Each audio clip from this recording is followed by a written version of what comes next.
Assalamualaikum warahmatullahi wabarakatuh. Terima kasih atas kesempatannya. Perkenalkan, nama saya Kamila dengan NIM 2016-310-200. Pada kesempatan kali ini saya akan menjelaskan tentang menetapkan tujuan.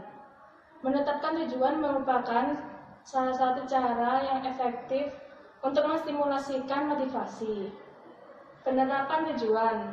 Teori penetapan tujuan. Teori ini menyatakan bahwa setiap orang memiliki tujuan yang jelas yang memberikan mereka energi dan mengarahkan pemikiran serta perilaku mereka terhadap hasil akhir tertentu. 4 konsekuensi perilaku yang memotivasi. 1. Penekanan positif. Menerapkan konsekuensi yang meningkatkan kemungkinan terulangnya perilaku penekanan positif. Yang kedua, penekanan negatif. Menghilangkan atau menahan konsekuensi yang tidak diinginkan. Yang ketiga, hukuman. Menjalankan konsekuensi yang akan ditolak. 4. Pemusnahan. Gagal untuk menyediakan konsekuensi penekanan. Sekian dari saya, selanjutnya akan dijelaskan oleh rekan saya. Terima kasih. Assalamualaikum warahmatullahi wabarakatuh. Terima kasih atas kesempatannya. Saya Dita Fernanda, nomor NIM saya 2016-310-207. Di sini saya akan menjelaskan tentang teori harapan. Teori ini dikemukakan oleh Viktor Haverum yang menyatakan bahwa kekuatan yang memotivasi seseorang untuk melakukan pekerjaannya dengan giat tergantung dari hubungan timbal balik antara apa yang diinginkan dan dibutuhkan dari hasil pekerjaan itu. Teori harapan didasarkan pada 3. 1. Harapan. 2. Nilai. 3. Pertautan. Harapan itu sendiri adalah suatu kesempatan yang diberikan akan terjadi sesuatu. Selanjutnya akan dijelaskan oleh rekan saya. Terima kasih. Assalamualaikum warahmatullahi wabarakatuh. Perkenalkan, nama saya Nurmiatul Halimah dengan NIM 2016-310-204. Terima kasih atas kesempatannya. Pada kesempatan kali ini, saya akan melanjutkan presentasi dari rekan saya. Yang tadinya rekan saya telah menyebutkan tentang mengenai teori harapan, bahwa di teori harapan ada 3 poin. Yang pertama yaitu harapan. Selanjutnya akan saya jelaskan. Di dalam teori harapan, poin kedua yaitu instrumentalitas. Instrumentalitas merupakan keyakinan yang dimiliki oleh seseorang bahwa apabila mereka melakukan kinerja yang baik, maka kinerjanya akan diikuti dengan hasil tertentu. Maksudnya yaitu apabila kita melakukan suatu pekerjaan atau tugas kita dengan baik, maka tentu hasil yang kita peroleh adalah hasil yang maksimal. Contoh penerapan dalam kehidupan nyata yaitu, bayangkan apabila kita menjadi seorang karyawan di suatu perusahaan, kita tentunya memperoleh tugas dari atasan kita. Apabila kita melakukan tugas tersebut dengan baik, tentu hasilnya juga baik. Oleh sebab itu, karena kita melakukannya dengan baik, kita akan lebih mudah mendapatkan promosi dari atasan kita. Poin yang ketiga yaitu valensi. Valensi merupakan nilai yang dipersepsikan oleh seseorang dengan hasil tertentu. Dibagi menjadi 2. Ada valensi negatif, ada juga valensi positif. Contoh dari valensi positif itu apabila kita melakukan suatu pekerjaan dengan baik, biasanya atasan kita memberikan kita hadiah. Sedangkan contoh dari valensi negatif adalah apabila kita sebagai seorang karyawan mendapatkan tugas, namun kita menyelesaikannya dengan tidak maksimal, maka kita akan mendapatkan teguran dari atasan kita. Di dalam teori harapan ini merupakan sebagai salah satu penggerak yang dapat mendasari seseorang untuk melakukan suatu tindakan. Karena kebanyakan dari kita percaya bahwa apabila kita melakukan suatu pekerjaan dengan usaha yang baik, maka hasil yang kita terima akan maksimal. Oleh sebab itu banyak seseorang yang akan memaksimalkan usaha mereka dalam menyelesaikan tugas-tugasnya dan akan meminimalkan segala hal yang dapat menghalangi menghalanginya untuk menyelesaikan suatu tugas. Selanjutnya, saya akan menjelaskan tentang konsep dasar dari teori harapan. Di dalam konsep dasar dari teori harapan mengandung 3 hal utama. Yang pertama yaitu upaya, kinerja, dan kemudian hasil. Di antara upaya dan kinerja ada suatu harapan. Di antara kinerja dan hasil ada suatu instrumentalitas. Yang pertama, saya akan menjelaskan tentang hubungan antara upaya dan kinerja. Hal pertama yang harus kita yakini dalam menjalin hubungan antara upaya dan kinerja adalah suatu harapan. Harapan merupakan kemungkinan yang dirasakan oleh seseorang bahwa upaya yang mereka lakukan akan menghasilkan hasil tertentu. Harapan setiap individu itu berbeda-beda. Ada individu yang memiliki harapan tinggi, namun ada juga individu yang memiliki harapan rendah. Sebagai contoh, misalkan kita bekerja di suatu perusahaan, manajer kita mengadakan kompetisi di mana karyawan yang bisa melakukan penjualan terbesar akan diberikan tiket liburan bersama keluarganya. Dalam kasus seperti ini, banyak karyawan yang berlomba-lomba untuk melakukan penjualan terbesar agar mereka bisa mendapatkan tiket liburan dari manajernya. Tentu saja hal ini membuat para karyawan lebih memiliki motivasi untuk bekerja, dan tentu saja inilah yang disebut sebagai harapan tinggi yang dimiliki oleh karyawan. Setiap karyawan akan melakukan upayanya yang sebaik mungkin di dalam kinerjanya agar mereka bisa mendapatkan hasil yang terbaik. Selanjutnya yaitu saya akan menjelaskan mengenai hubungan antara kinerja dan hasil. Di dalam kasus ini, kita akan mengilustrasikan bahwa suatu kinerja yang kita lakukan akan diikuti dengan hasil. Hasil merupakan suatu konsekuensi yang diterima seseorang atas bentuk kinerjanya. Di dalam pencapaian kinerja yang baik akan mempengaruhi beberapa hal. Yang pertama yaitu kemenangan kompetitif.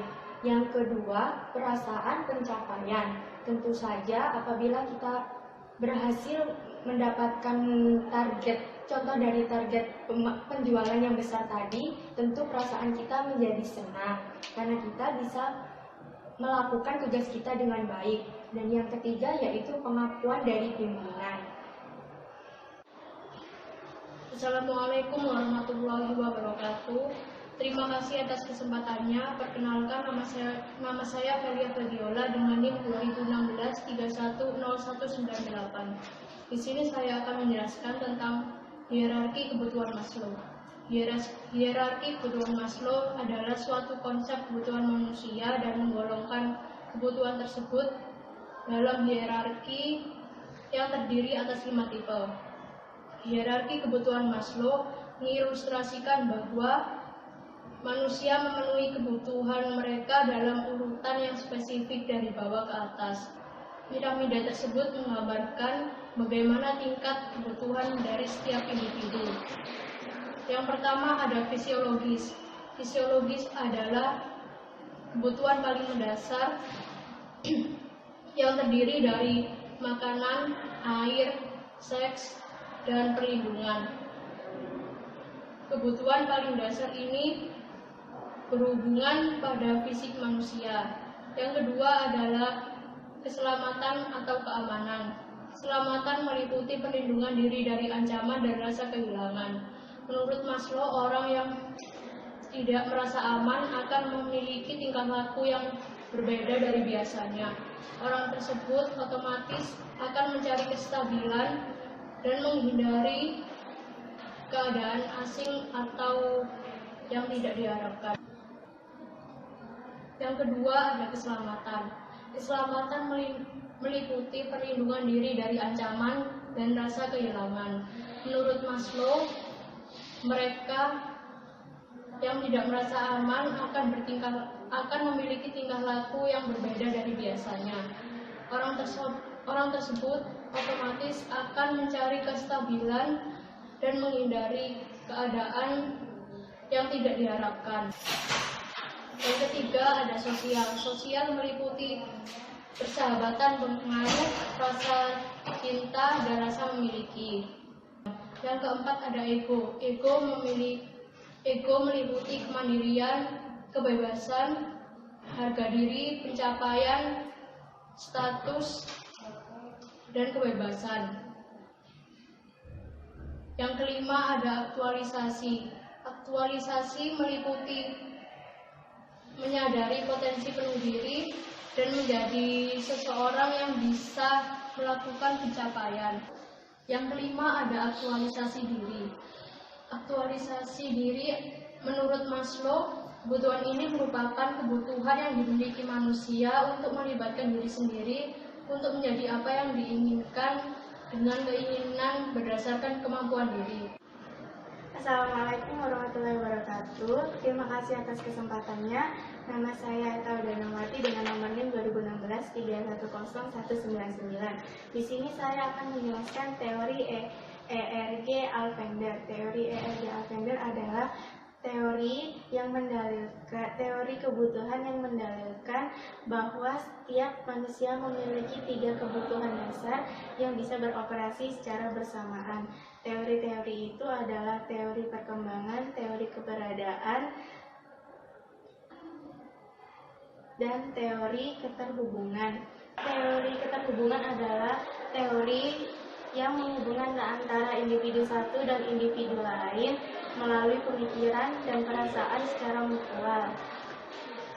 Kebutuhan perkembangan yaitu kebutuhan memotivasi secara produktif dan kreatif dengan mengubah lingkungan sendiri atau lingkungan orang lain. Kebutuhan pencapaian yaitu kebutuhan yang ditandai dengan orientasi yang kuat terhadap pencapaian yang kuat dan kesuksesan pencapaian tujuan. Kebutuhan afiliasi merefleksikan keinginan yang kuat untuk disukai orang lain. Kebutuhan kekuatan. Kebutuhan kekuatan adalah keinginan yang kuat untuk mempengaruhi dan mengendalikan orang lain. Terima kasih. Selanjutnya akan dijelaskan oleh teman saya. Assalamualaikum warahmatullahi wabarakatuh. Perkenalkan, nama saya Antik Pelayan Matiu dengan nomor NIM 2016-310211. Terima kasih atas kesempatannya.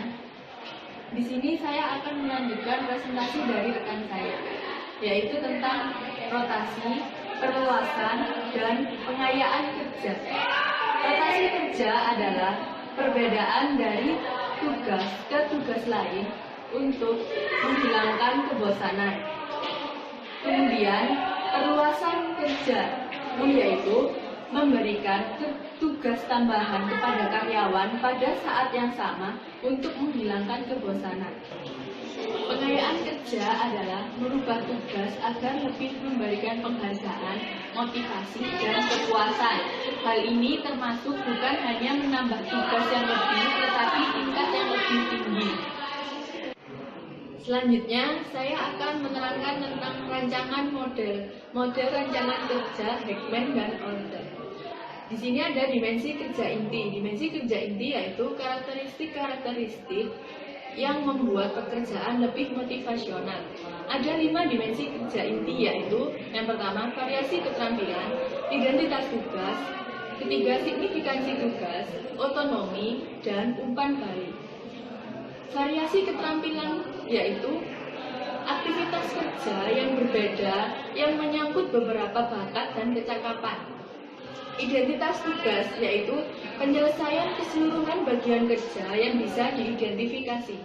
Signifikansi tugas yaitu suatu yang penting dan positif bagi kehidupan orang lain. Otonomi yaitu kebebasan dan keluasan untuk mengambil keputusan. Umpan balik yaitu memberikan informasi tentang kinerja pekerjaan. Kemudian kondisi psikologis kritis. Kondisi psikologis kritis ini dipengaruhi dari dimensi kerja inti, di mana variasi keterampilan, identitas tugas, dan signifikansi tugas, yaitu mengalami kondisi psikologis kritis, yaitu mengalami keberhatian dalam pekerjaan. Dari seluruh kondisi psikologis kritis ini mengalami hasil kerja dan pribadi, yaitu ada 4. Bisa dilihat di dalam bagian ini. Dari seluruh bagian ini termasuk unsur-unsur pengembangan karyawan yang membutuhkan kekuatan. Terima kasih. Selanjutnya akan dilanjutkan oleh rekan saya. Terima kasih atas kesempatannya. Saya Dinda Andriani dengan NIM 2016-310201. Di sini saya akan mempresentasikan tentang model desain pekerjaan menurut Heckman dan Altman. Yang pertama yaitu kekuatan kebutuhan pertumbuhan. Yang dimaksud adalah tingkat di mana individu ingin mengembangkan pribadi dan psikologis, yaitu berbagai keterampilan, identitas tugas, signifikasi tugas, otonomi, dan umpan balik pekerjaan. Mencapai keadilan. Yang pertama, teori ekuitas. Teori ekuitas adalah teori yang menyatakan bahwa orang-orang bagaimana mereka menilai menurut 2 faktor, yaitu input dan outcomes. Input sendiri yaitu sesuatu yang bernilai bagi seseorang yang dianggap mendukung pekerjaannya, seperti pendidikan, pengalaman, kecakapan, banyaknya usaha yang dicurahkan, dan jumlah jam kerja. Outcome sendiri adalah sesuatu yang dianggap bernilai oleh seseorang pekerja yang diperoleh dari pekerjaannya, seperti gaji, keuntungan sampingan, simbol status, penghargaan, serta kesempatan untuk berhasil atau ekspresi diri. Terima kasih.